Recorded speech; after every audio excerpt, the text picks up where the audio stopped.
अच्छा ये बताओ कहाँ पे है पानी, बाहर बह रहा है झरना दीवानी, बिजली नहीं है यही गम है, तेरी बिंदिया क्या बिजली से कम है, छोड़ो मत छेड़ो बाजार जाओ, जाता हूँ जाऊँगा पहले यहाँ आओ, क्या समा है तू कहाँ है, मैं आई आई आई आई आजा, कितना हसीन है ये एक सपना, फूलों के शहर में हो घर अपना, क्या समा है तू कहाँ है, मैं आई आई आई आई आजा।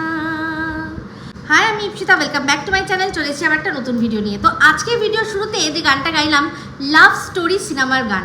তো এখানে আমরা দেখেছিলাম কি যে লাভ স্টোরি, একটা কাপল হঠাৎ করেই তাদের লাভ স্টোরি শুরু হয়ে যায়, তারপর তারা নিজেরা বিয়ে করে সুন্দর নিজের হাতে তৈরি বাড়ি বানায়। তো এই সব সিনেমাগুলো দেখে যারাই প্রেম করে তাদের মনে হয় যে জীবনটা মনে হয় সিনেমার মতো, এরকম প্রেম করে বিয়ে করব আর এরকম ঘর হবে, সুন্দর পাহাড়ের কূলে ঘর, পাশ থেকে নদী জল পড়ে যাচ্ছে, ঝর্ণা বয়ে যাচ্ছে, চারদিকে ফুল ফুল ফুল, খুব সুন্দর, বর যাবে কাট কাটবে, বউ আসবো হাত পুড়িয়ে রান্না করবে, পুরো সিনেমা এরকম মনে হয় না? হ্যাঁ, আমি জানি আপনাদের মধ্যে অনেকের মনে হয় হয়তো, বাট আমার কিন্তু মনে হতো, আমি কিন্তু এরকমই ভাবতাম, জীবনটা এরকমই, প্রেম করলে এরকমই মনে হয়। তো যাই হোক, আজকে এই ভিডিওটার মধ্যে ইন্ট্রোডাকশন এই গানটা কেন গাইলাম সেটা পরে বলছি, কারণ এরকমই এই ঘর, সে যে কোনো ঘর, এটা তো আমি লাভ স্টোরি দিয়ে বললাম, তাছাড়া আরও অনেক, যখনই ঘর নিয়ে কথা হয় তখন আমরা প্রত্যেকে খুব ইমোশনাল হয়ে যাই।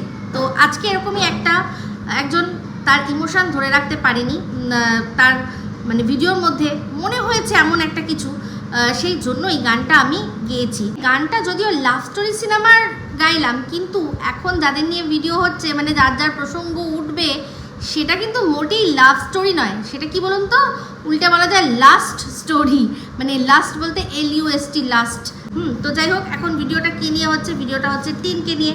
তো টিনের ভিডিওর টাইটেলের মধ্যে কি ছিল যে ফ্ল্যাটটা ছেড়ে দিলাম, ফ্ল্যাটটা রাখতে পারছি না। তো এটা আমরা আগের থেকেই জানতাম যে এটা তো হোনাই থা, কারণ হচ্ছে গিয়ে এই ফ্ল্যাটটা নেওয়ার পর থেকে, জবের থেকে সবাই লোকেশান জেনে গেছে, জবের থেকে সব মোটামুটি এরিয়ার মানুষরা জেনে গেছে ওদের সম্পর্কে, তবের থেকেই পুরোপুরি যেটা একদম ফ্রিলি থাকা যাকে বলে, হ্যাঁ, সেটা কোনোভাবেই হচ্ছিল না। সারাক্ষণ একটা টেনশান কাজ করছিল যে এই বুঝি কেউ আসলো, এই বুঝি কেউ প্রশ্ন করলো, এই বুঝি হাতে নাতে ধরা পড়লাম, এই রকম, ঠিক আছে।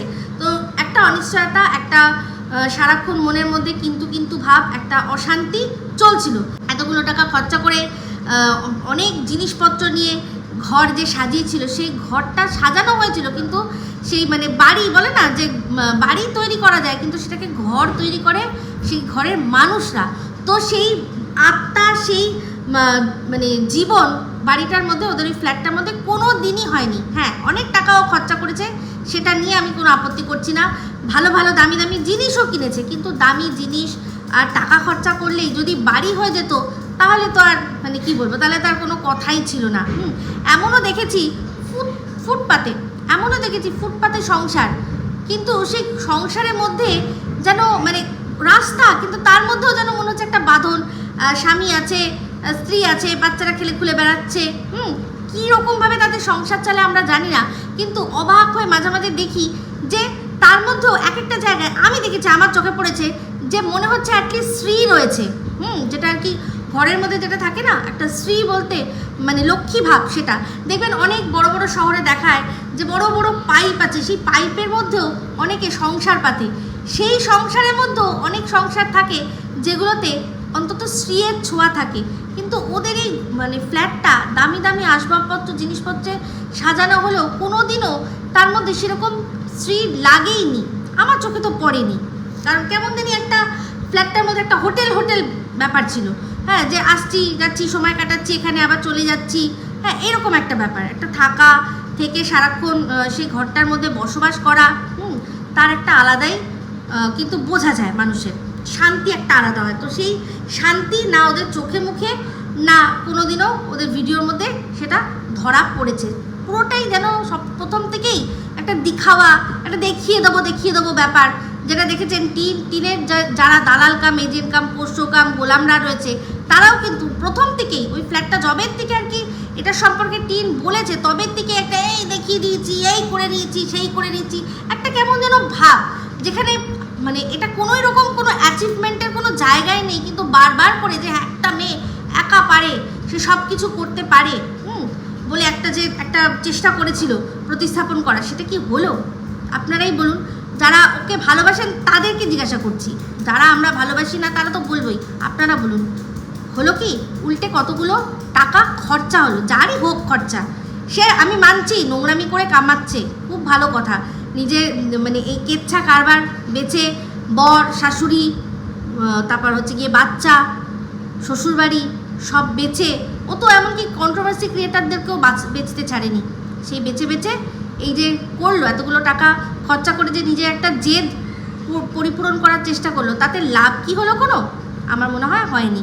তো যাই হোক, আজকে ভিডিও যথারীতি শুরু হয়েছে বাড়ির থেকেই, আর সকালবেলা থেকেই দেখলাম চোখ মুখ পুরো ফুলিয়ে ঘুম থেকে উঠেছে, বললো যে চোখ মুখ ফুলে গেছে, আমি তাকাতে পারছি না।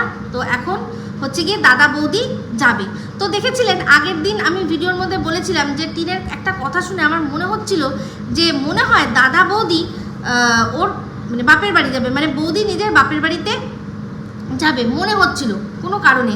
তো এই দাদা বৌদির মানে যবের থেকে বিয়ে হয়েছে তবের থেকে সত্যি কথা বলতে এই দাদা বৌদি একসাথে একা আজ পর্যন্ত শুধুমাত্র বাপের বাড়ি ছাড়া কোথাও গেল না। 1 বছর হতে চললো কিন্তু ওদের বিয়ে, কিন্তু এখনো পর্যন্ত ওরা কোথাও মানে হানিমুন বলে যে বস্তুটা সেটা কিন্তু হলো না। টিন নিজের সম্পর্কে এত কিছু জানে, ও এত কিছু মানে আর কি দাবি করে যে বিয়ে হলে এইখানটায় এই জিনিসটা পারফেক্ট হওয়া চাই, ওই জিনিসটা পারফেক্ট হওয়া চাই।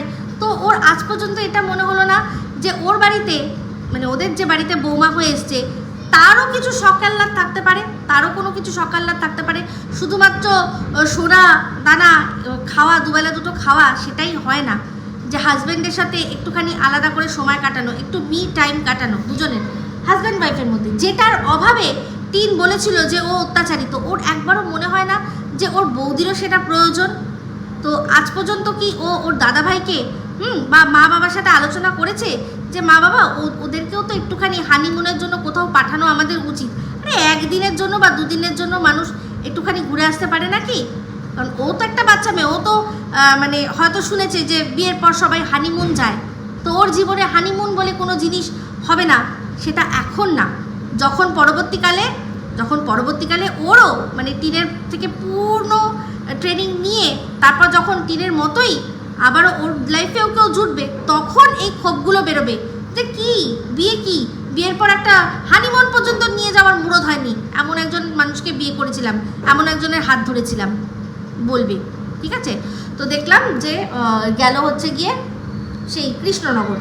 তো যাই হোক, তারপর টিন বললো মানে ওর বৌদি দাদা বৌদি ঘর থেকে পা বের করতে পেরেছে কি পারেনি, তার মধ্যেই দেখলাম টিন বলল যে কি ফাঁকা ফাঁকা লাগছে, প্রচণ্ড ফাঁকা লাগছে। চিন্তা করে দেখুন যে কিনা 1 বছরের হতে চললো ছেলেকে ছেড়ে, হতে চললো কি হয়ে গেছে, 1 বছর হয়ে গেছে তার দুধের, যখন ছেড়েছিল তখন তো দুধের শিশু ছিল, সেই দুধের শিশুটাকে ছেড়ে রয়েছে। এই 1 বছরে মনে হয় হাতে গুনে 2 থেকে 3 বার ছেলের কথা বলেছে, বলতে হয়েছে, প্রয়োজনে ছেলের কথা বলেছে। তাছাড়া কোনো দিনও ছেলেকে মিস করার কথা আমাদের কিন্তু বলেনি। আজকে যদি সত্যি এরকম হয় যে না আমার মনের মধ্যে অনেক দুঃখ থাকে, আমি আলাদা করে কাঁদি, কিন্তু আমি মুখের ওপর বলতে পারি না, আমি আমার কষ্টটা না জাহির করতে পারি না, তাহলে এটা বৌদির ক্ষেত্রেও হতো। কিন্তু আপনারা প্রথম থেকে চিন্তা করে দেখুন, যবের থেকেই ওর বৌদির সাথে থাকছে তবের থেকেই কিন্তু যখনই বৌদি বাপের বাড়ি যেত তখনই কিন্তু ও বলতো যে ও নেই তো ভাল লাগছে না, ও থাকে গল্প করে ভালো লাগে। তাহলে ওর প্রতি ফিলিংস যদি ও আমাদের সাথে শেয়ার করতে পারে, তাহলে ছেলের প্রতি কেন পারবে না? একটা মানুষ ইন্ট্রোভার্ট, যে সে নিজের সমস্ত ফিলিংস সমস্ত নিজের ভেতরে একদম জাপটে ধরে রাখে, সেটা একটা আলাদা, সেটা সবার ক্ষেত্রে এক হবে। কিন্তু বৌদির ক্ষেত্রে বৌদিকে এত মিস করছি, আর ছেলের ক্ষেত্রে আমি ছেলেকে মিস করছি সেটা বলতে পারি না। এটা কি হাস্যকর একটা জিনিস হয়ে গেল না? তো দুটোর মধ্যে একটা, এক হচ্ছে হয় ও তো বৌদির ক্ষেত্রে যেটা বলছে সেটা সম্পূর্ণ বানাবাটি নাটক, শুধুমাত্র নিজেকে ভালো ননদ সাবিত করার জন্য বলছে খালি আছে, খালি হয়ে যাচ্ছে, খালি হয়ে যাচ্ছে। হ্যাঁ, এটা হতে পারে, এটা একমাত্র হতে পারে। আর না হলে ওর হয়তো ও যেহেতু থাকবে না তখন ওর ভাগের কাজগুলো টিনকে একটু না একটু করতে হবে, সেই জন্য আর কি এটা একটা মানে বিষাদের সুর বা একটা খুবই আক্ষেপ যে এখন ওর কাজটাও আমাকে করতে হবে, এটা কিন্তু হতে পারে। আর না হলে যে যদি সত্যি এরকম হতো তাহলে কিন্তু ও দুজনের ক্ষেত্রেই সেম দেখাতো, ছেলের ক্ষেত্রেও বলতো। আপনারা বিশ্বাস করেন যে কোনো উকিল বলতে পারে যে তুমি ছেলের কথা মুখে আনবে না, তাহলে তুমি ছেলেকে পাওয়ার তোমার কোনো চান্স থাকবে না? এতদিন এত আপনাদের ফ্যামিলিতে কারুর না কারুর তো ডিভোর্স আর সেপারেশন হয়েছে, বাচ্চার কাস্টাডি নিয়ে কোনো না কোনো একটু একটু আলোচনা তো হয়েছে। তো সেক্ষেত্রে এটা কেউ বলতে পারে যে তুমি বাচ্চার নাম নেবে না? কোনো উকিল তার কোনো ক্লায়েন্টকে বলবে যে তুমি বাচ্চার নাম নিলে কিন্তু বাচ্চা তোমার কাছে আসবে না? এসব বোকা বোকা ভাওতাবাজি কথা বলে গেছে। আর ওর যারা একান্ত মানে প্রাণের প্রিয় মানুষরা আছে তারা বিশ্বাস করেছে। তারপর দেখলাম হচ্ছে কি ওরা তো চলে গেল, টোটো এসেছিল, টোটো নিয়ে চলে গেল। তো তারপর তো স্বাভাবিকভাবেই এবার রান্নার কার দায়িত্ব পড়বে টিনের ঘাড়েই পড়লো, কারণ মা বলল যে এত সুন্দর রোদ উঠেছে, এই রোদে অনেকগুলো জামা কাপড় কেচেছি কিন্তু আরও জামা কাপড় আমার কাচার আছে, সেগুলো আমি কোনো মতে ছাড়তে পারছি না বলে আবার সে জামা কাপড় কাচলো। তো ওদের বললো যে সকালবেলা যা খাবার ছিল সেগুলোতে হয়ে যেত, কিন্তু হঠাৎ করে ওর বাপি আসছে, তো সেই জন্য ওদের যা ছিল সেগুলো দিয়ে ওদের নয় হয়ে যেত, বাপি তো আসছে যেহেতু কিছু তো একটা রান্না করতে হবে। তো সেটার দায়িত্ব কার পড়লো? টিনের ঘাড়ে পড়লো। টিনকে ওর মা বললো যে তুই রান্না কর আর আমি জামা কাপড় কাচ্ছি, ঠিক আছে? তো তার মধ্যেই টিন হঠাৎ করে দেখলাম যে বালিশ, কোল বালিশ, চাদর সব নিয়ে ওপরে যাচ্ছে আর বলল যে মা অর্ডার দিয়েছে সেই জন্য এগুলো নিয়ে যাচ্ছি, খুব ভালো রোদ হয়েছে, এগুলোকে রোদে দিতে হবে, এগুলো সব আমি ব্যবহার করি, ঠিক আছে? তা চিন্তা করে দেখুন, মা যদি অর্ডার দেয় সেটা কিন্তু হাসতে হাসতে বলা যায়। ধরুন এটাই যদি শাশুড়ি বলতো যে কী করছো, এক্ষুনি ওঠো, ভালো রোদ উঠেছে, যাও গিয়ে এক্ষুনি বালিশ, তারপর হচ্ছে গিয়ে চাদর, এগুলো সব রোদে দাও, তাহলেই কিন্তু সেটা কী হয়ে যেত বলুন তো? অত্যাচার, ডোমেস্টিক ভায়োলেন্স, তারপর মানসিক যন্ত্রণা, এই সমস্ত দেওয়া হয়ে যেত। তো এই হচ্ছে আসল বিষয়। তো যাই হোক, রান্না ডিমের অমলেটের ঝোল হচ্ছিল, তার মধ্যেই দেখলাম ওর বাপি ঢুকলো। তো ওর বাপি ঢুকেছে, টিন হাতে ক্যামেরা নিয়েছে, ওর বাপি সাথে মানে জাস্ট টিন বলছে যে এই তো বাপি এসছে, বাপির চশমা হারিয়ে গেছে, চশমাটা বানিয়ে তারপর নিয়ে আসলো, তাই জন্য এত দেরি হলো। তো সেইটা বলছে, ওর বাপি দেখছে কিন্তু যে টিন হাতে ক্যামেরা নিয়েছে, তার মধ্যেই উনি জামা খুলতে শুরু করেছে, মানে জাস্ট ওপরে জামাটা খুলে রেখেছে। তো টিন কি বুঝলো কি জানি, তড়িঘড়ি ক্যামেরাটা বন্ধ করে দিয়েছে, কারণ হয়তো প্যান্টও বলা যায় না, খুলে উনি দাঁড়িয়ে পড়বেন, দৃষ্টিকটু লাগে। টিনও সেটা বুঝেছে। তো আর ওর বাপির উপর ওর কোনো ভরসা নেই, ও জানে বাপির কোনো ব্যাপার নেই, উনি খুলেই দেবে অন ক্যামেরা। তো সেই জন্য অতটা আর কি রিস্ক নিল না, ও আগেভাগেই বন্ধ করে দিল ক্যামেরা। তো যাই হোক, রান্না যখন করছিল তখন কিন্তু একটা কথা বললো, তো ওদের নাকি এই বাড়িতে মিক্সিটা খারাপ হয়ে গেছে, সেই জন্য টিন কী করলো, শিল আর নোড়া নিয়ে এসে থেতো করছে। তো বললো যে আমাদের এই মিক্সিটা তো এই বাড়ির খারাপ হয়ে গেছে, আর এই যে শিল নোড়াটা আছে সেইটারও অবস্থা খুব খারাপ, এটা দিয়ে থেতো করা যাবে কিন্তু ওই যে ঘষে ঘষে যে বাটা সেটা কতটা যাবে কোনো ঠিক নেই। ওই মনে হয় যে কাটতে হয় না, শিল কাটে না, শিল কাটাও ওই শিল কাটা ওরা এসে যে কেটে দেয়, সেক্ষেত্রে ধার থাকে। তো ওদের সেই ধার পুরো নষ্ট হয়ে গিয়ে পুরো মনে হয় ল্যাপা পোচা হয়ে গেছে, সেই জন্য ওটা দিয়ে ভালো করে করতে পারবে কি করতে পারবে না সেটা নিয়ে টিনের সন্দেহ হলো। তো আমার এবার এই কথাটা শুনে একটু সন্দেহ অন্যদিকে হলো যে টিন তো টাইটেলেই লিখেছে যে ওরা ফ্ল্যাট ছেড়ে দিচ্ছে, তো ফ্ল্যাট ছেড়ে দিচ্ছে, ফ্ল্যাটের থেকে অনেক কিছু জিনিসই নিয়ে এসছে, তো মিক্সিটা কোথায় গেল? মিক্সিটা নিয়ে আসতে পারলো না, ওর ফ্ল্যাটেও তো মিক্সি ছিল, তো সেটা কোথায় গেল? তো দেখেছেন, এই যে যেমন আমি বলেছিলাম যে দাদা বৌদি মনে হয় যাবে হচ্ছে গিয়ে বাপের বাড়ি, তেমনি আবারও বলছি যে এই জিনিসপত্রগুলো এবার হয়তো যদি অন্য ফ্ল্যাট না হয় তাহলে ঘোড়া বাড়িতেই ডাইরেক্টলি যাবে, আর কোনো ঝামেলা ও করবে না, ঘোড়ার বাড়ির মধ্যেই সমস্ত জিনিসপত্র ঢুকিয়ে দেবে। তো সেই জন্যই মনে হয় মিক্সি টিক্সিগুলো এখানে আনেনি, কারণ বলা যায় না ওর এখন যা অবস্থা, ও সত্যি কথা বলতে মনে হয় না কারোর সাথে অ্যাডজাস্ট করে থাকতে পারবে, মানে এই শ্বশুর শাশুড়ি সবার সাথে অ্যাডজাস্ট করে থাকতে পারবে বলে মনে হয় না।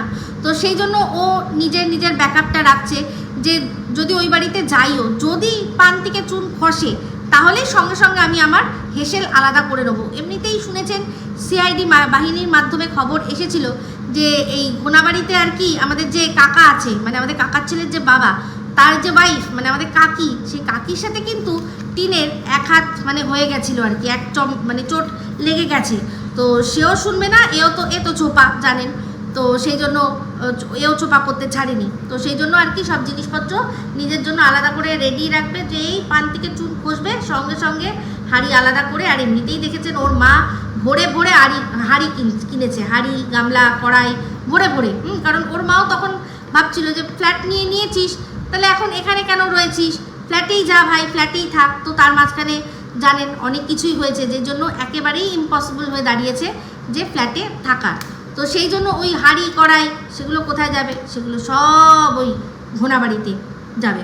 তো ডিমের অমলেটের ঝোল হলো, খাওয়ার পর বললো আজকে ও বললো ঘুমায়নি, তার কারণ আছে, কারণ ও প্রমোশনাল ভিডিও করবে একটা। তো আজকে ডিমের অমলেটের ঝোলটা দেখে মনে হলো টিন একটু যত্ন করেছে, ভালো হয়েছে। তো খেয়ে দিয়ে তারপর আজকে আর ঘুমায়নি, কারণ ওর একটা প্রমোশনাল ভিডিও করতে হবে। তো তার জন্য সমস্ত কিছু সেট আপ করেছে। আহারে ফ্ল্যাটে কি সুন্দর সেট আপ করে দেখিয়েছিল আমাদের, এই যে এখানে কি সুন্দর করেছি। তো ফ্ল্যাট যখন ছেড়ে দেবে তাহলে ওই যে ফুলের যে টপ না, ওগুলো কি বলবো, ফুলদানি মতো যে প্লাস্টিক কাপ ফুল যে কিনেছিল, সেই প্লাস্টিক কাপ ফুলগুলো কোথায় গেল?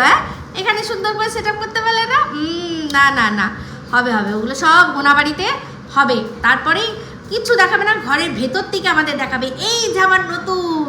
আর আমি তো আবার ওকে একটা আইডিয়া দিয়ে দিই, সেই জন্য সবাই আমার উপর খুব রেগে যায় যে তুমি না সব আইডিয়া দিয়ে দাও। কিন্তু আমি কি করবো, আমি এরকমই, আমার যেটা আগের থেকে মনে হয় যে হতে চলেছে আমি আগেই বলে দিই। তো এবার আদৌ হতে চলেছে না আমার কথা শুনে আইডিয়া নিয়েও করে, সেটা আমি ঠিক জানি না। আমার মন যেটা বলে আমি সেটাই মুখের ওপর বলে দিই। এটাই আমি দেখালো যে সমস্ত জিনিসপত্র ছড়ানো ছিটানো রয়েছে। তো তার মধ্যে একটা এই পাশে যে একটা ওদের সোফা আছে, সেই সোফাটার মধ্যে নতুন জামা কাপড় সব রেখেছে, বললে এগুলো সব নিয়ে যাবো, তো এগুলো ভাঁজ করতে হবে। আর এই পাশে আলাদা দেখলাম একটাল জামা কাপড় রয়েছে, তার মধ্যে দেখলাম যে ফোকলা যে শার্টটা পরে, ওই যে মনে আছে আত্মহত্যা না স্মৃতি হত্যা, ওই যে ছবিটা দিয়েছিল যেটাতে কিনা টিনের দেওয়া স্মার্ট ওয়াচটা পরেছিল, সেই যে একটা শার্ট, সেই শার্টটা দেখলাম ওখানে রাখা আছে, মানে ওইটাও আর কি ভাঁজ করে যাবে। তো বুঝতেই পারছেন যে টিন যখন যাবে তখন তার সাথে কে যাবে, আর নতুন কত আমি আর কি দেবো আপনাদের কাছে, কত আর কি প্রমাণ দেবো। তো আবার যখন ওই রকম কোনো প্রমাণ চলে আসবে তখন দেখবেন একদম ডাইরেক্টলি দিয়ে দেবো। তো পরিষ্কার বুঝলাম যে দেখবেন যদি আবার আমাদের কাছে চলে আসে সিআইডি বাহিনীর মাধ্যমে বা অন্য কোনো মাধ্যমে যে ওরা একসাথে ওদের দেখা গেছে, তখন আপনাদের সামনে আবারও তুলে ধরবো। তো যাই হোক, তারপর গেল কোথায়, বললো যে সন্ধেবেলা যাচ্ছি একটুখানি ঘুরু করতে। তো ঘুরু করতে যাচ্ছে, তার সাথে বাপিও গেল, কারণ টোটোটা কে চালাবে, টোটোতে চাপলো, বাপি চালালো, মা আরও মিলে ওরা সব গেল কোথায় না একটুখানি হাসনাবাদ যাবে, আর তাছাড়া ফ্ল্যাটে যাবে। তো বুঝতে পারলাম যে ফ্ল্যাটটা ওরা হ্যান্ড ওভার করে দেওয়ার আগে মনে হয় কেউ একজন দেখতে এসছে ফ্ল্যাট, তো ওর কাছে যেহেতু চাবি, তো সেই জন্য ও গেল, গিয়ে তাদেরকে দেখিয়ে দিল, বললো তাদের পছন্দ হয়েছে, তো তারা হয়তো এই ফ্ল্যাটটা নেবে। একজন বললো জেঠিমা তার মেয়ে এসেছিলো, তাদের পছন্দ হয়েছে, তারা ফ্ল্যাটটা নেবে। তো যাই হোক, টিনকে দেখলাম তখন বলতে গিয়েছে হ্যাঁ ফ্ল্যাটটা তো খুব ভালো, এখানটায় এতদিন আমরা ভালোই তো কাটিয়েছি। তো তাতেই বুঝলাম যে এই যে কীরকম ঢপ আমাদের দিত, যে ও নাকি ফ্ল্যাটে থাকেই নি, মানে এই যে 3 মাসের চুক্তি, তার মধ্যেও টোটাল 30টা ব্লক কি আছে, যে 30 দিন ওখানে থেকেছে 30টা ব্লক নেই, কিন্তু নেই, মানে ও থেকেছে সবই ওখানে ভালো, বেশ সময় কাটিয়েছে, দারুণ সময় কাটিয়েছে, কিন্তু সেগুলো আমাদের সাথে শেয়ার করতে পারেনি। এই যে সন্ধ্যাবেলা যেত আর সারা রাত থেকে সকালবেলা আসতো, যে ব্লগগুলো যবে থেকে শুরু হয়েছিল, যবে থেকেই ঝামেলা, আর যখন থাকতে পেরেছে তখন তো পুরোপুরি থেকেছে। তো যাই হোক, তার পরিষ্কার বুঝলাম যে থেকেছে, ভালো সময় কাটিয়েছে, মজা করেছে, মস্তি করেছে, কিন্তু আমাদের সাথে সেটা শেয়ার করতে পারিনি। কিন্তু আজকে ওইগুলো মনে পড়েই এই ফ্ল্যাটটা যে ছেড়ে দিতে হবে ওর, বা ছেড়ে দেবে, সেই জন্য ওগুলো মনে পড়েও একটু ইমোশনাল হয়ে গেছিলো। আর তাতেই বুঝে গেলাম যে ওখানে বেশ ভালো মজা হয়েছে, বেশ ভালো মজা হয়েছে। তো যাই হোক, বললো ফ্ল্যাটটা ছেড়ে দেবে, আর এমনই ইমোশনাল হয়ে গেছিলো। আর তারপর ও মুখ থেকে আর কোনো কথা বেরোতেই পারেনি, সেই জন্য সেই মুহূর্তেই ওইখানেই ও ব্লগটা এন্ড করে দিয়েছে। এটাকে বলে অসম্পূর্ণ ব্লগ। মানুষ যখন সত্যি কথা বলার মতো অবস্থায় থাকে না, তখন এটুকুও বলার মতো অবস্থায় থাকে না যে আজকে আর ব্লগটা কন্টিনিউ করতে পারলাম না, কোনটা আসল কোনটা নাটক মানুষ বোঝে। তো আজকে ও এই যে গত 3 মাসে যে একটা যে কদিন ও থেকেছে, একটা নিজের মতো করে সেখানে সময় কাটিয়েছে, নিজের সংসার বলে একদিন হলেও তো বলতে পেরেছে যে আমার সংসার, আমার এই তুমি এটা করো তুমি ওটা করো, আমার এটা সংসার, বসে পুজো দিয়েছে। আমরা কিন্তু সবটাই বুঝতে পারছি। তো সেই জন্য ও এমন ইমোশনাল হয়ে গেছে যে ব্লগটা আর এন্ড করতে পারলো না, বুঝতে পেরেছেন? তো যাই হোক, আমারও এইটুকুই বলার ছিল যে মিথ্যে কথা বলতে বলতে মানুষ এমন চরম পর্যায়ে পৌঁছে যায় না, যে তখন আর মাথায় থাকে না যে কি বলে ফেললাম, কি করে ফেললাম। তো যাই হোক, ওর এই ফ্ল্যাটটা এখন ছেড়ে দিচ্ছে, দেখা যাক কি হয়, কি করে, কোথায় নেয়। আমার তো মন বলছে, মানে একেবারে 100% ধারণা এটাই যে ও এবার ডাইরেক্ট একেবারে ওই ঘোনাতে গিয়েই উঠবে, জিনিসপত্র সমেত। হ্যাঁ, কিন্তু এখন তো থাকতে পারবে না, যতক্ষণ না পুরো জিনিসটা লিগাল হচ্ছে ততক্ষণ তো থাকতে পারবে না। এরকমই লুকিয়ে চুরিয়ে চোরের মতো করেই জীবন কাটাতে হবে। এটাই মনে হয় ভগবান ওদের জন্য মানে এইটাই শাস্তি বিধান করে দিয়েছে, যে তোরা লুকিয়ে লুকিয়ে করেছিস না সম্পর্ক, তাহলে তোদের এই সম্পর্ককে সারা জীবন লুকিয়ে চুরিয়েই রাখতে হবে। যে একটা সম্মানের সাথে সসম্মানে মানুষকে দেখানো, সেইটা তোদের কপালে এত সহজে জুটবে না। এটাই হয়তো ভগবানের প্ল্যান, দেখা যাক কি হয়। ভিডিওটা আমি এন্ড করে দেবো, কিন্তু তার আগে দুটো কথা। তার মধ্যে প্রথম কথাটা হচ্ছে আমার আর সীমাকে নিয়ে। সেটা হচ্ছে অনেকেই বলছেন আপনারা যে সীমা বলছে যে ফোকলার সাথে টিনের কোনো সম্পর্ক নেই, আর তুমি বলছো ফোকলার সাথে টিনের সম্পর্ক আছে। তাহলে কে ঠিক বলছে আর কে ভুল বলছে? তো সেটা কিন্তু সম্পূর্ণ আপনাদের ওপর ছেড়ে দিলাম, এটা আপনাদের দায়িত্ব। আমি এটুকু বলতে পারি যে আমি ভিডিওর মধ্যে যেটুকু দেখা যাচ্ছে, ভিডিওর মধ্যে থেকে যেগুলো আমি খুঁজে খুঁজে বার করতে পারছি, সেগুলোই আপনাদের সাথে শেয়ার করি। আমি বাদবাকি কারোর সাথে যোগাযোগ আপনারা জানেন অতটা নেই। আর সীমা কিন্তু যখন দরকার পড়ে, ওর যদি কারোর সাথে যোগাযোগ হয় করার, ও যোগাযোগ করে নিয়ে তারপর বলে। তো সেই জন্য এবার আপনারা বিচার করুন যে কোনটা আপনারা সঠিক মানবেন আর কোনটাকে বেঠিক, এটা আপনাদের ওপর সম্পূর্ণ ছেড়ে দিলাম। আমি এইটুকু বলতে পারি যে আমি ভিডিওর বাইরে গিয়ে কিছু করতে পারি না, ভিডিওটাই আমার পরিধি। আর তারপর এবার সবশেষে আরও একটা কথা, যে দেখলাম এই যে ফোকলা কাকার ছেড়ে দেখলাম। তো যাই হোক, আরেকটা জিনিস দেখলাম, সেটা হচ্ছে গিয়ে ফোকলা হচ্ছে গিয়ে ওই থ্যাঙ্কস ফর ওয়াচিংয়ের বানানটা ঠিক করেছে। তো ওটা ওর বানান মানে স্পেলিং মিস্টেক ছিল না টাইপও ছিল জানি না, বাট শুধরে নিয়েছে, এটাই অনেক ব্যাপার। আমি একজন নিরপেক্ষ কন্টেন্ট ক্রিয়েটার, আর দেখলাম যে আগেরটা যেটা দিয়েছিল তার চেয়ে এটা বেটার। তো যেহেতু নিরপেক্ষ, সেহেতু যেটা ভালো দেখি ভালো বলি, খারাপ দেখি খারাপ বলি। তো এটা ভালো, আর শুধরে নিয়েছে, এটাই অনেক ব্যাপার। তো টিন তো দেখছেন, ও তো অনেক মানে আমার ভিডিওর থেকে অনেক কিছুই ও দেখে যেগুলো ওর মনে হয় যে আমি ওর ভালোর জন্য বলছি, সেগুলো করার চেষ্টা করে। তো এইটুকুই, যে শত্রু তো ও আমার কোনোদিনই নয়। আপনাদের বরাবরই বলেছিলাম যে 1000 রাগ হলেও ওর ওপর আমি চরম ওর ক্ষতিটা কোনোদিনও না চাইতে পেরেছি, না চাইতে পারবো। এটাই আমি এরকমভাবেই কন্ট্রোভার্সি করি, আর আমি এরকমভাবেই করে যাব। আপনারা আমাকে এরকমভাবে দেখেই ভালোবাসা দিয়েছেন, আর আমি চাইবো এরকমভাবেই ভালোবাসাটা বজায় রাখবেন। বাদবাকি এবার ভেতরকার খবর আমি ঠিক জানি না, আপনারা আমি ভিডিওর মধ্যে থেকে যেগুলো বলছি সেগুলোর মধ্যে যুক্তি খুঁজে পান কিনা, সেই অনুযায়ী আপনারা একটু বিচার করে দেখবেন, তাহলেই বুঝে যাবেন। ঠিক আছে? তো যাক, এই বলেই ভিডিওটা আমি এখানেই এন্ড করছি। যদি ভালো লাগে তাহলে অবশ্যই লাইক শেয়ার কমেন্ট করতে ভুলবেন না। যারা চ্যানেলটা সাবস্ক্রাইব করেননি তারা সাবস্ক্রাইব করে নেবেন। সবাই ভালো থাকবেন, সুস্থ থাকবেন। এরপর আসছি আমার ওই টক ঝাল মিষ্টি চ্যানেলে একটা খুবই ইম্পর্টেন্ট ভিডিও নিয়ে। আশা করব যে সবাই চোখ রাখবেন। সবাই ভালো থাকবেন, সুস্থ থাকবেন। টাটা।